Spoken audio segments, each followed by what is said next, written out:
Oh, Agent darling, you think you can dissect me with this blunt little tool? No. I thought that your knowledge... You're so ambitious, aren't you? Do you know what you look like to me with your good bag and your cheap shoes? You look like a rube. A well-scrubbed, hustling rube with a little taste. Good nutrition has given you some length of bone, but you're not more than one generation from poor white trash, are you, Agent Starling? And that accent you've tried so desperately to shed, pure West Virginia. There is a moment in almost every Anthony Hopkins performance where the other actors stop acting. Not because they forgot their lines. Not because something went wrong on set. Because something about the man across from them made the performance feel suddenly unnecessary. Anthony Hopkins has been doing this for 50 years. And nobody has ever been able to fully explain how.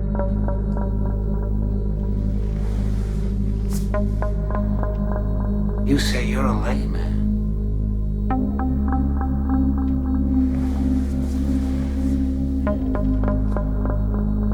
But it was you who caught me.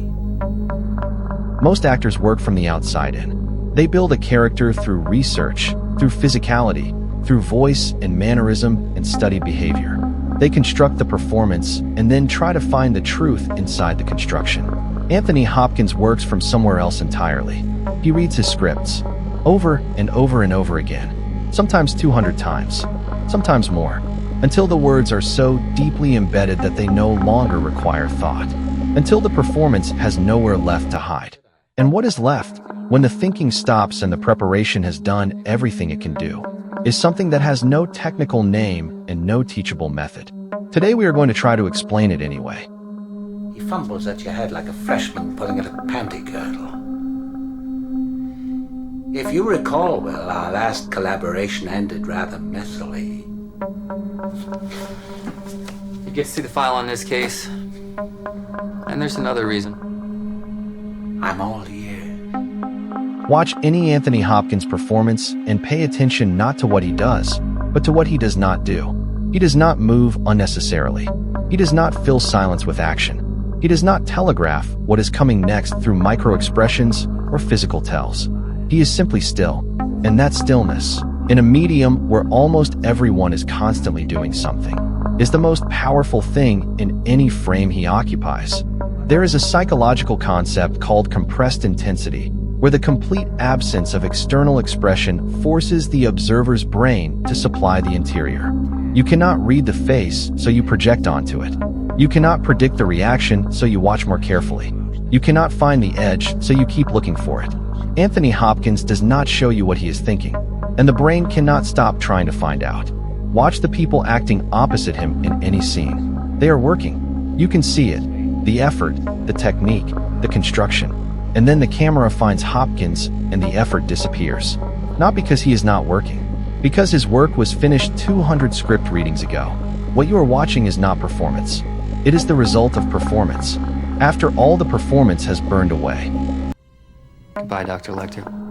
You haven't threatened to take away my books yet. Give me the file, then. And I'll tell you what I think. I need 1 hour and privacy.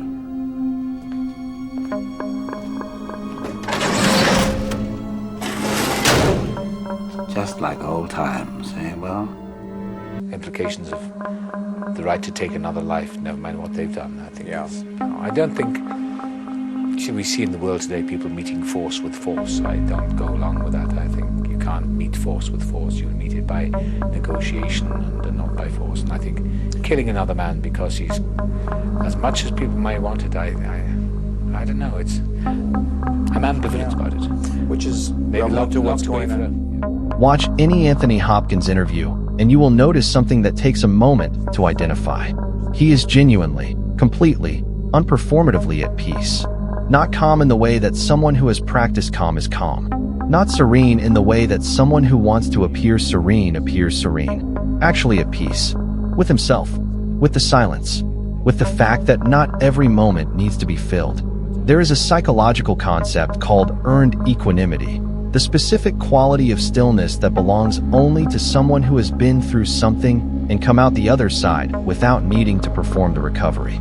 Hopkins has spoken openly about his alcoholism, about the drinking that almost destroyed his career and his life, about the moment in 1975 when he decided to stop and has not had a drink since. That decision, and the 50 years of daily commitment it has required, produces a relationship with the present moment that people who have never had to fight for their own survival simply do not have.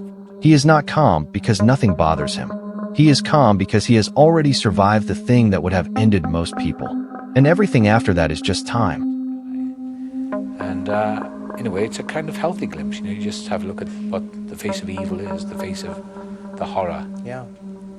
One of my favorite scenes was when Lecter was introduced for the first time. Whose decision was it to have him? I thought he'd be way back in the corner, but to have him standing so bold. Well, I'm going to be very conceited. I'll take the credit. This obsessive need to, well, I'm obsessive, to go over the text over and over and over. I do it 250 times, not the entire script, but I just take what I have to do because I want to be so sure that I know what I'm going to be doing. Literally 250 times? Oh, yeah.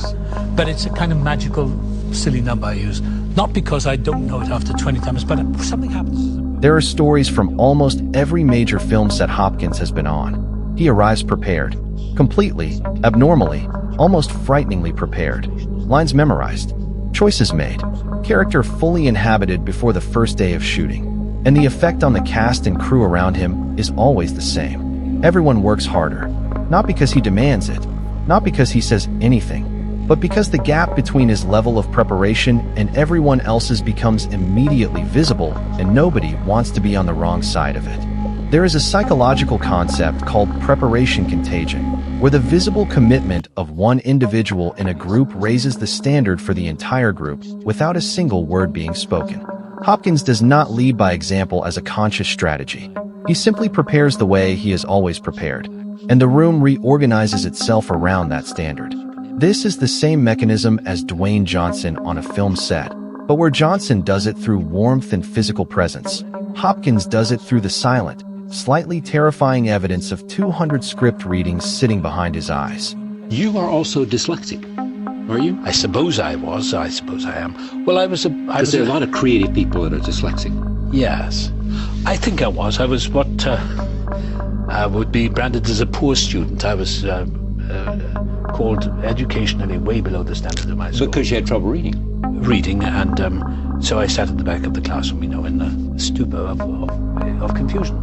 Not because I was different. I was living in a different world, right, in my mind. And I couldn't figure anything out, and I didn't know what I was doing there. And looking back on it, I'm convinced that we are there for a reason, that everything is destiny. Yeah. And my so-called inability to learn was a great gift. Here is what almost nobody talks about when they talk about Anthony Hopkins. He struggled in school, severely. Reading was difficult. Focusing was difficult. Social interaction was confusing in ways he could not articulate. He has spoken in interviews about traits that are now recognized as consistent with autism spectrum disorder: the obsessive preparation, the difficulty with conventional social performance, the interior world that operates on a completely different frequency from the people around him. He was not a prodigy. He was not a natural.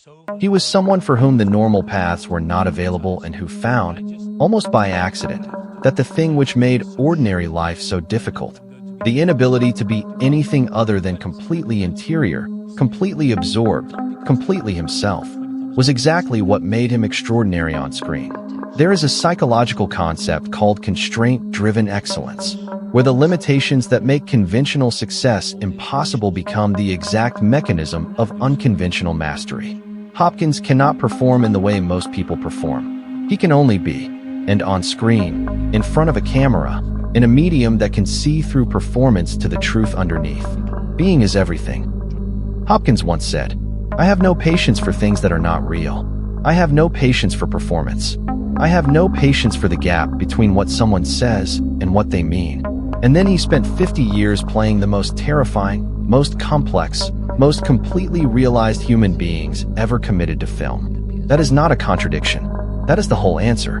The man who cannot perform, who has no access to the gap between feeling and expression, puts that inability in front of a camera. And what comes out the other side is something that has no technical name, something that makes other actors stop acting, something that makes audiences forget they are watching, something that, 50 years in, nobody has come close to explaining. Next video we go inside someone whose power is completely different from everyone we have covered so far. Where Hopkins is interior, this person is entirely exterior. Where Hopkins disappears into stillness, this person fills every room with a kind of energy that has no off switch. You already know who it is.